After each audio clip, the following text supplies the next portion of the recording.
பெற்றெடுத்த பிள்ளை சரவணம் பொய்கையிலே கார்த்திகை பெண்களால் வளர்க்கப்பட்ட கந்தன், கதிர்வேலன், கடம்பன், கார்த்திகேயன், திருமுருகன், திருப்பரங்குன்ற அழகன், அழகுக்கு பேர் போனவன், தமிழ் கடவுள், முதல் கடவுள், அவர்தான் தெய்வ ஆணையை மணந்த திருமுருகப் பெருமான். அதாவது முருகனுடைய நாமத்தை சொன்னால் சுக்குக்கு மிஞ்சிய மருந்தும் கிடையாதான், சுப்பிரமணிய சாமிக்கு மிஞ்சிய தெய்வமும் கிடையாதான். அந்த அளவுக்கு இந்த சுப்பிரமணிய சாமி பேர் வாங்கின தெய்வமா. சுப்பிரமணிய கடவுள் வந்து இரண்டு பெண்களை மணமுடித்தார். இரண்டு பெண்களை மணமுடித்தது போல இரண்டு பேரும் வாங்கினார். சமீப காலத்துல என்ன பேர் வாங்கினார்? அன்று காலத்துல சூரன் வென்ற சுப்பிரமணியன் முதல் பேர். இப்ப சமீப காலத்துல சுனாமியை வென்ற சுப்பிரமணியன் ஒரு பேர் வாங்கினார். ஏன் வாங்கினார்?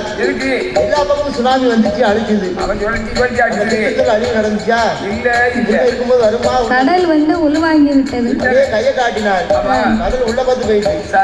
அதனால இரண்டு பேர் வாங்கினார். அப்போ அப்பேற்பட்ட சுப்பிரமணிய கடவுள் சூரனை வென்றவர் அந்த முருகனை தான் உனக்கு மாப்பிள்ளையா நான் பார்த்து வைத்து என் மனதிலே நினைத்து கொண்டிருக்கிறேன் அம்மா.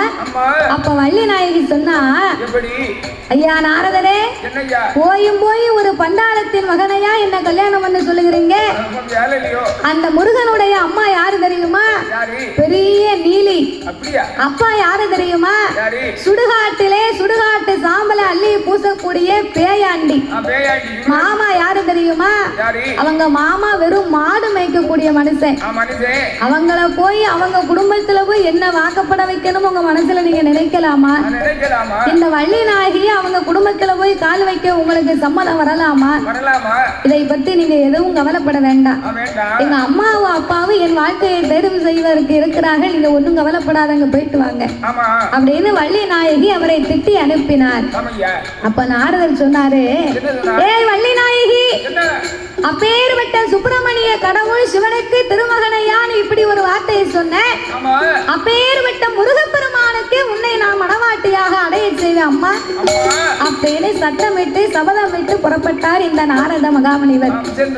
ஆனா இதுல ஒண்ணு, வள்ளி நாயகிக்கு மறைமுகமாக இந்த மால் மருகன் மீது ரொம்ப ஆசை.